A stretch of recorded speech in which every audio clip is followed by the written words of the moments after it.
आप सभी को आपके अपने YouTube चैनल पे बहुत बहुत स्वागत है। तो साथियों, आज की इस क्लास में हम लोग डिस्कस करने वाले हैं 10th क्लास हिंदी की जो गदखंड के 5 नंबर चैप्टर है नागरी लिपि, जो गुणाकर मूले जी के द्वारा लिखा गया है। यह एक निबंध है। तो आज की इस क्लास में हम लोग इसे ही पढ़ेंगे।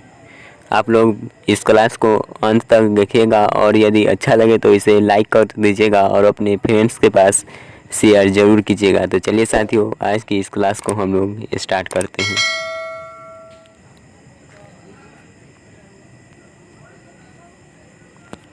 नागरी लिपि, जिस लिपि में यह लेख छपा है उसे हम नागरी या देवनागरी लिपि कहते हैं। करीब 2 सदी पहले पहली बार इस लिपि के टाइप बने और इसमें पुस्तक छपने लगा। यहाँ पर हम लोग देवनागरी लिपि की बात करेंगे, जिसमें यह लेख छपा है। उस लिपि का नाम नागरी या इसे ही देवनागरी कहा जाता है।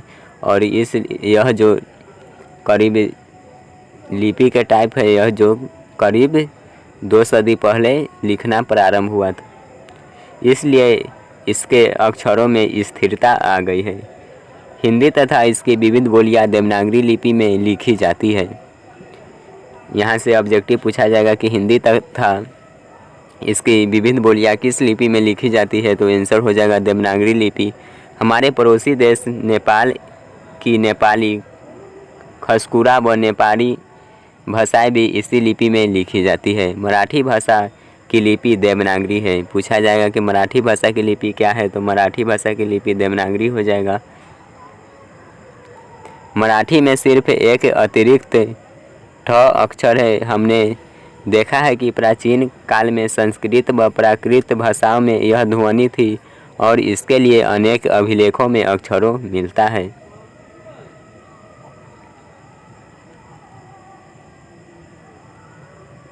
देवनागरी लिपि के बारे में एक और महत्वपूर्ण तथ्य यह है कि संसार में जहाँ भी संस्कृत प्राकृत की पुस्तकें प्रकाशित होती है, वे प्रायः देवनागरी लिपि में ही छपती है। वैसे विदेशों के कुछ पंडित और उनका अनुकरण करते हुए कुछ भारतीय पंडित भी ऊपर नीचे कुछ चिन्ह जोड़ते हुए रोमन अक्षरों में भी संस्कृत प्राकृत के उद्धरण एवं ग्रंथ छपवाते हैं।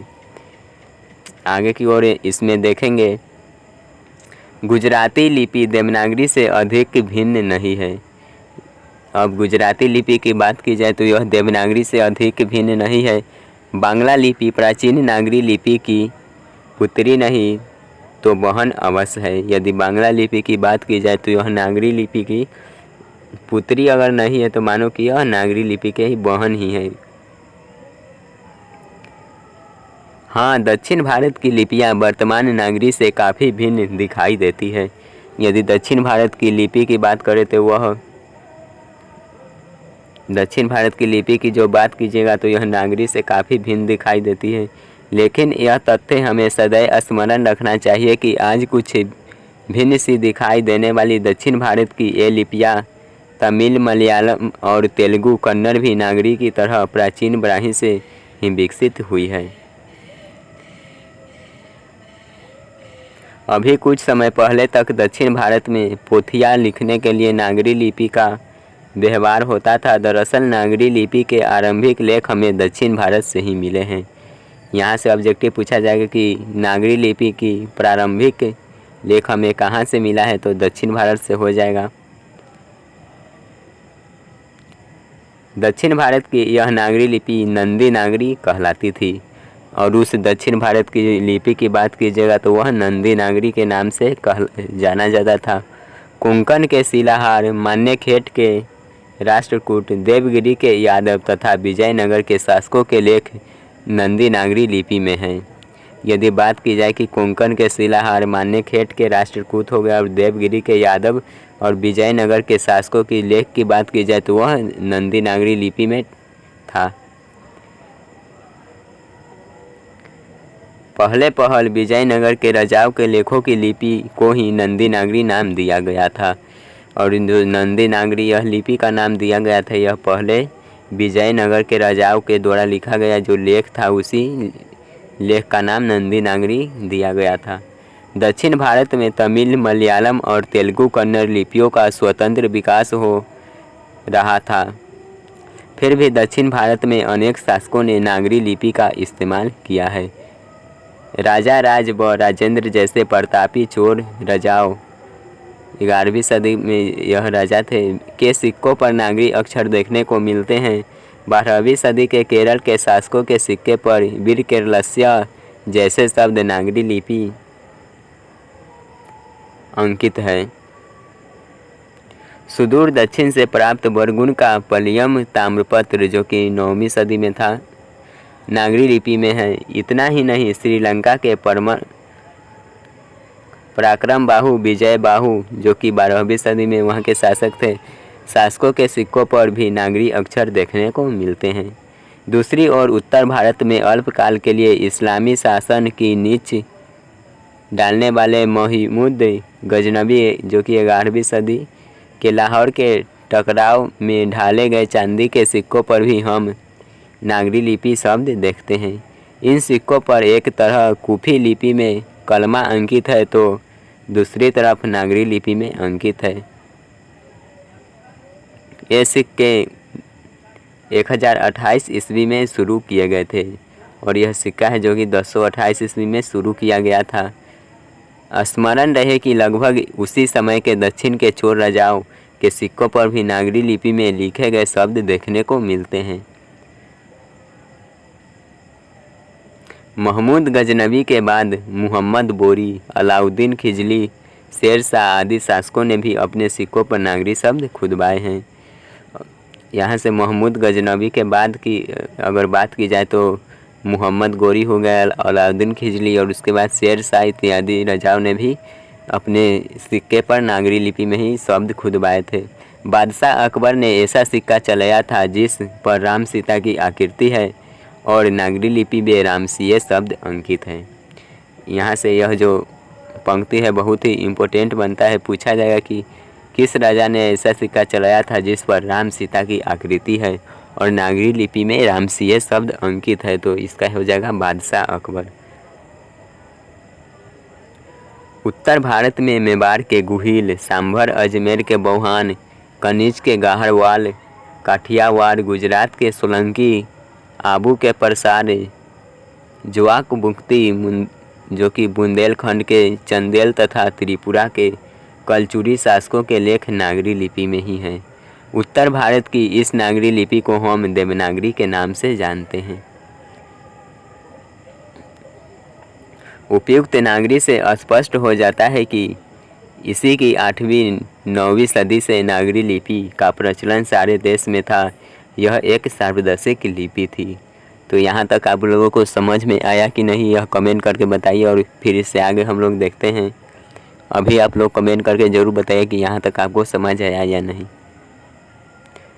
देखते हैं अब आगे। गुप्त काल की ब्राह्मी लिपि तथा बाद की सिद्धतम लिपि के अक्षरों के सिरों पर छोटी आरो लकीरों या छोटे ठोस त्रिकोण हैं। लेकिन नागरी लिपि की मुख्य पहचान यह है कि देखेंगे नागरी लिपि की जो मुख्य पहचान के रूप में यहाँ पे बताया गया है यह है कि इसके अक्षरों के सिरों पर पूरी लकीरें बन जाती है और ये त्रिरेखाएं खाए उतनी ही लंबी रहती है जितनी कि अक्षरों की चौड़ाई होती है। हाँ, कुछ लेखों के अक्षरों में के सिरों पर अब भी कहीं कहीं त्रिकोण दिखाई देते हैं। दूसरी शब्द विशेषता यह है कि इस प्राचीन नागरी के अक्षर आधुनिक नागरी से मिलते जुलते हैं और इन्हें आसानी से थोड़े अमरा के बाद पढ़ा जा सकता है। हम बता चुके हैं कि दक्षिण भारत से नागरी जो कि नंदी नागरी इसी को बोला जाता है लिपि के लेख 8वीं सदी से मिलने लग जाते हैं और उत्तर भारत के 9वीं सदी से। लेकिन हम यह नहीं कह सकते कि अमुक निश्चित समय से ही नागरी लिपि की शुरुआत होती है। इतना होने के बाद भी अब हम लोग यह नहीं कह सकते कि यह नागरी लिपि को जो प्रारंभ हुआ है वह कि निश्चित समय से हुआ। नागरी जैसे अक्षर कुछ पुराने लेखों में दिखाई देती हैं और पुरानी शैली के कुछ अक्षर नागरी लेखों में भी दिखाई देते हैं। अब आगे की ओर अब देखते हैं। अब हमें यह देखना है कि इस नई लिपि को नागरी, देवनागरी या नंदी नागरी क्यों कहते हैं। अब यहाँ से हम लोग जानेंगे कि यह जो नई लिपि है इसे नागरी, देवनागरी या नंदी नागरी क्यों कहा जाता है। तो देखेंगे, नागरी नाम की उत्पत्ति तथा इसके अर्थ के बारे में विद्वानों ने बड़ा मतभेद है। जो नागरी नाम की जो यह लिपि है इसके अर्थ के में विद्वानों ने बड़ा ही मतभेद प्रकट किया है। अब यहाँ से एक मत के अनुसार देखेंगे तो एक मत के अनुसार गुजरात के नागर ब्राह्मणों ने पहल इस लिपि का इस्तेमाल किया, इसलिए इसका नाम नागरी पड़ा। इस मत को स्वीकार करने में अनेक अड़चनें हैं। जो यह मत बताया गया है कि गुजरात के ब्राह्मणों ने इसका प्रयोग किया था पहले, इसलिए इसका नाम नागरी है, तो इसको स्वीकार करने में भी बहुत सी अड़चनें आती है। तो उसको देखें।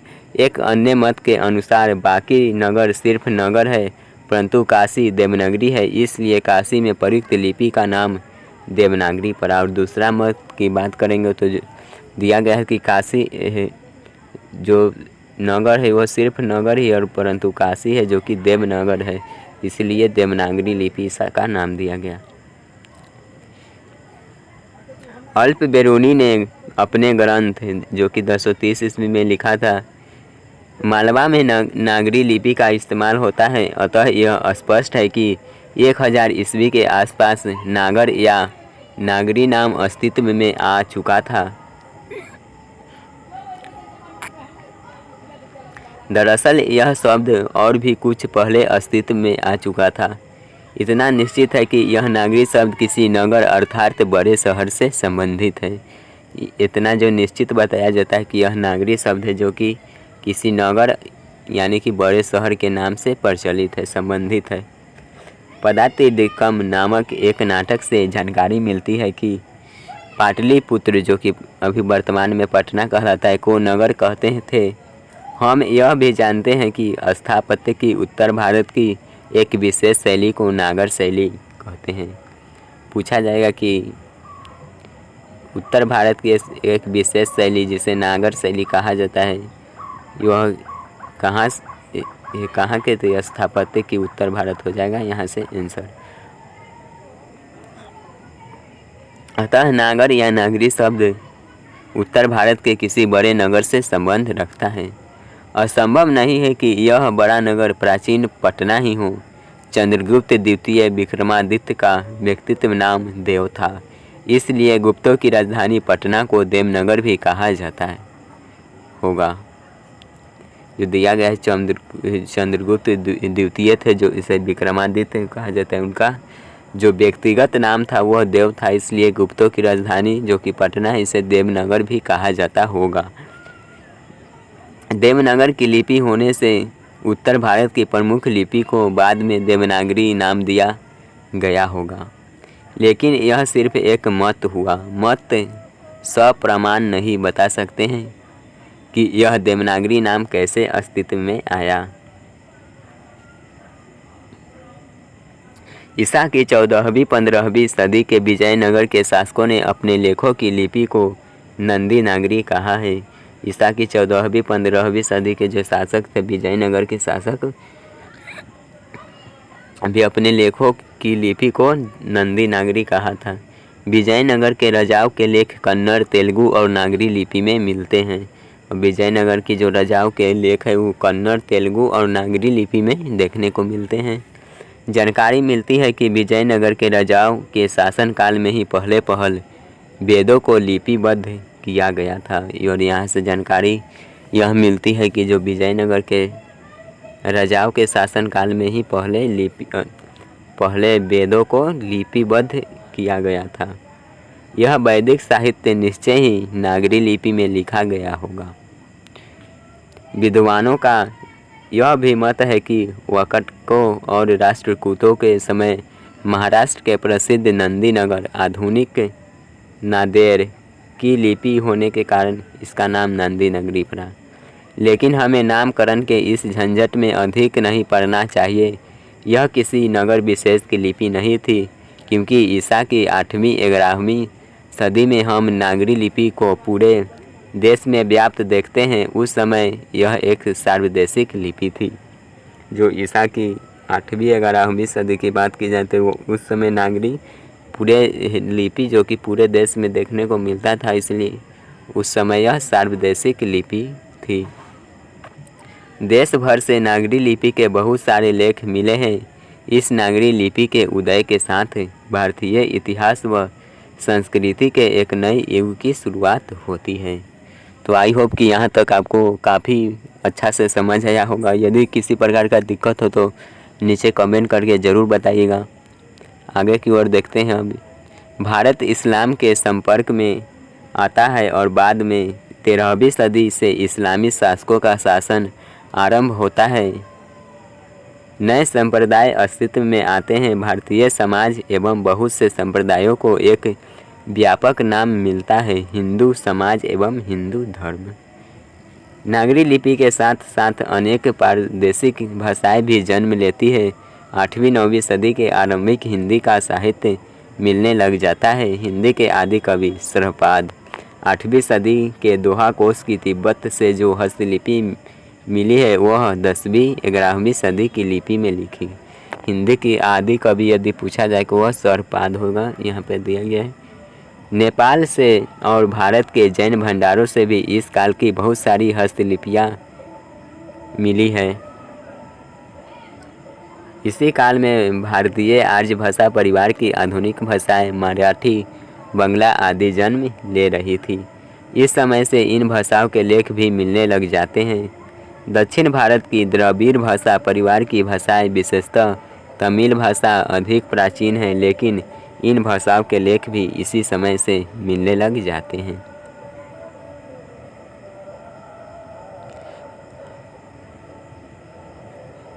इन भाषाओं के लिए दक्षिण भारत में विकसित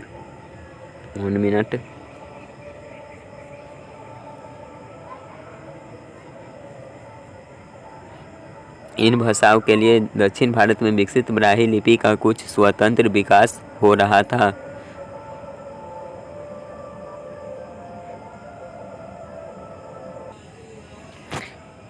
इन भाषाओं के लिए दक्षिण भारत में विकसित ब्राह्मी लिपि का कुछ स्वतंत्र विकास हो रहा था, परंतु दक्षिण भारत में नागरी लिपि का भी खूब व्यवहार था। दरअसल नागरी के आरंभिक लेख हमें विंध्य पर्वत के नीचे के दक्कन प्रदेश से ही मिलते हैं।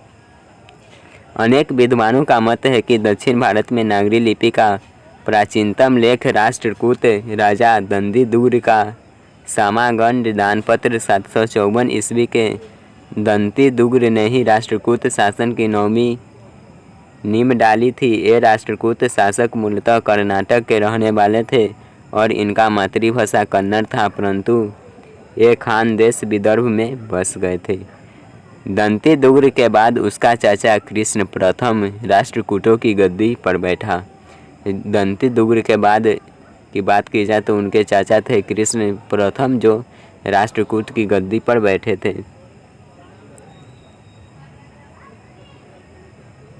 इसी कृष्ण के शासनकाल में एलोरा के अनुपम कैलाश मंदिर पहाड़ को काटकर बनाया गया था।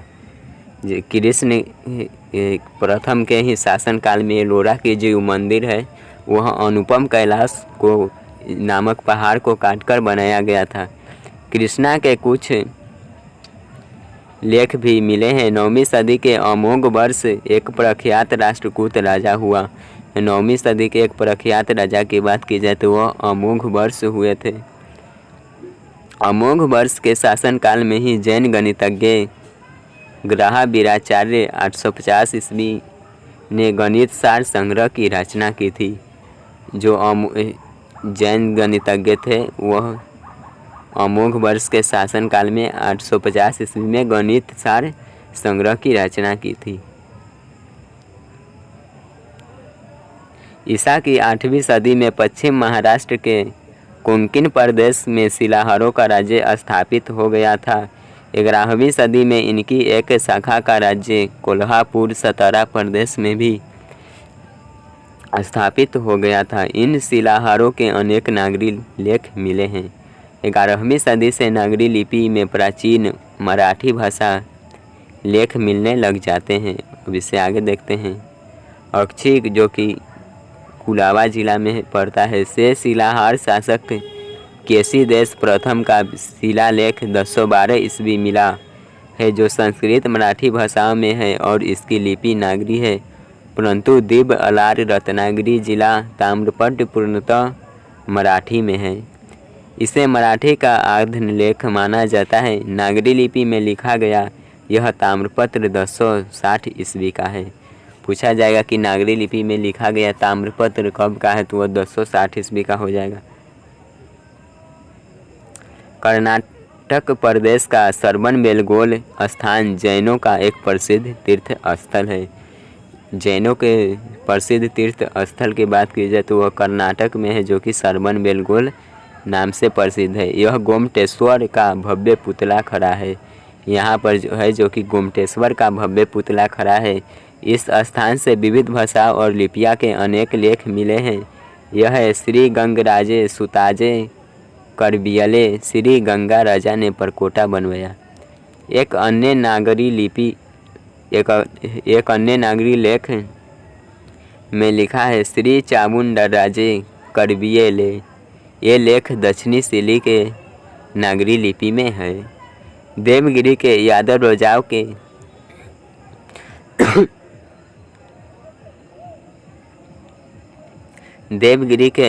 राजाओं के नागरी लिपि में बहुत सारे लेख मिलते हैं।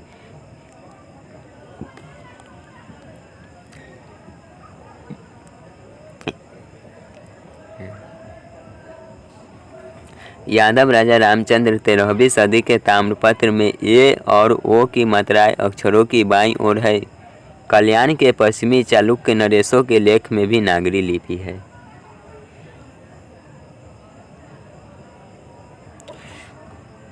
उड़ीसा कलिंग प्रदेश में ब्राह्मी की एक विशेष शैली कलिंग लिपि का अस्तित्व था।